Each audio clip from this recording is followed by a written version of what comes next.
Welcome to Erode அம்மாச்சி சமையல். இது நம்ம வீட்டு சமையல். இன்னைக்கு நம்ம பார்க்க போகிறது மட்டன் குருமா எப்படி வைக்கலாம் அப்படின்னு பார்ப்போங்க. நம்மளோட சேனலில் சப்ஸ்கிரைப் பண்ணாதவங்க சப்ஸ்கிரைப் பண்ணிக்கோங்க. சமையல் குறிப்புக்கள்லாம் உடனே உங்களுக்கு வேணும்னு நினச்சிங்கன்னா பக்கத்தில் இருக்க பெல் பட்டனை அழுத்தி வச்சுக்கோங்க. அதுக்கு தேவையான அளவுக்கு எண்ணெய் ஊற்றிக்கலாம். 2 பட்டை போட்டுக்குங்க. 10 மிளகும் ஒரு 2 பிஞ்ச் அளவுக்கு ஜீரகமும் போட்டுக்குங்க. ஒரு பீஸ் அளவுக்கு கல்பாசி இருந்ததுன்னா எடுத்து போட்டுக்குங்க. இதில் ஒரு பிரியாணி இலையை 2ஆக பிச்சு போட்டுக்குங்க. பெரிய பச்சை மிளகாய் நான் எடுத்திருக்கேன், அதை 4ஆக கட் பண்ணி போட்டிருக்கேன், அதையும் போட்டுக்குங்க. ஒரு டேபிள் ஸ்பூனில் 1 ஸ்பூன் அளவுக்கு இஞ்சி பூண்டு பேஸ்ட் எடுத்திருக்கேன், அதையும் போட்டுக்கலாம். ஒரு 3 இனுக்கு கருவேப்பிலையை அதில் உருவி போட்டுக்கலாம். இதுலேயே ஒரு 10 சின்ன வெங்காயத்தை இந்த மாதிரி கட் பண்ணி எடுத்து வச்சுருக்கேன், அதையும் போட்டுக்கலாம். ஒரு 4 பல்லு பூண்டை எடுத்து இந்த மாதிரி நான் கட் பண்ணி போட்டிருக்கேன், அதையும் போட்டுக்கலாம்.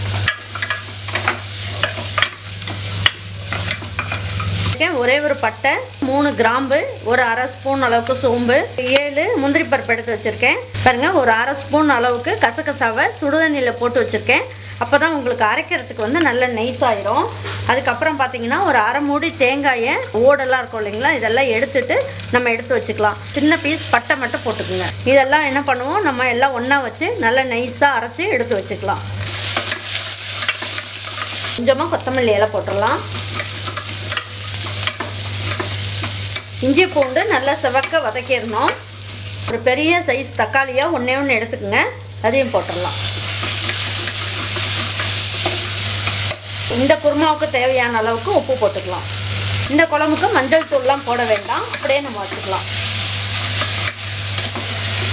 1 ஸ்பூன் அளவுக்கு ரெட் சில்லி பவுடர் போடுறேன். 1.5 ஸ்பூன் அளவுக்கு மல்லித்தூள் போட்டுக்கலாம்.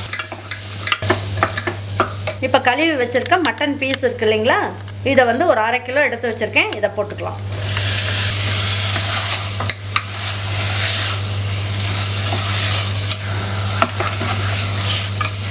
இந்த குருமாவுக்கு நல்ல டேஸ்ட் கொடுக்கறதுக்கு நான் என்ன சொல்கிறேன்னு பாருங்கள்.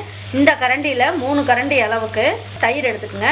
தயிர் எடுத்துட்டு இந்த மாதிரி நல்லா இந்த மாதிரி அடிச்சுக்குங்க. கட்டிலாம் எதுவும் இருக்கக்கூடாது. இதை ஊற்றிடலாம்.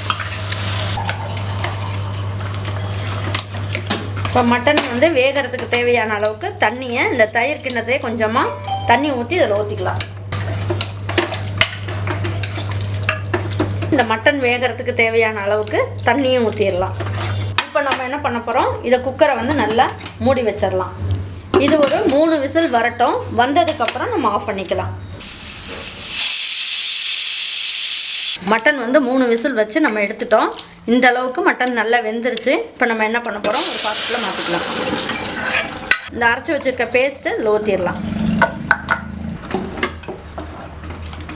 ஊற்றிட்டு நம்ம என்ன பண்ண போகிறோம், 1 ஸ்பூன் அளவுக்கு லெமன் ஜூஸ் ஊற்றிக்கலாம். உங்களுக்கு எந்த அளவுக்கு தண்ணி வேணுமோ பார்த்துட்டு ஊற்றிக்குங்க. இது ஒரு 2 நிமிஷம் நல்லா கொதிக்க வச்சு ஆஃப் பண்ணிடலாம்.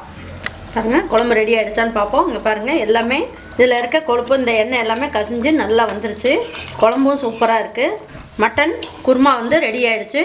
இப்போ எடுத்து வச்சிடலாம். நம்ம சூப்பரான மட்டன் குருமா ரெடி ஆகிடுச்சு.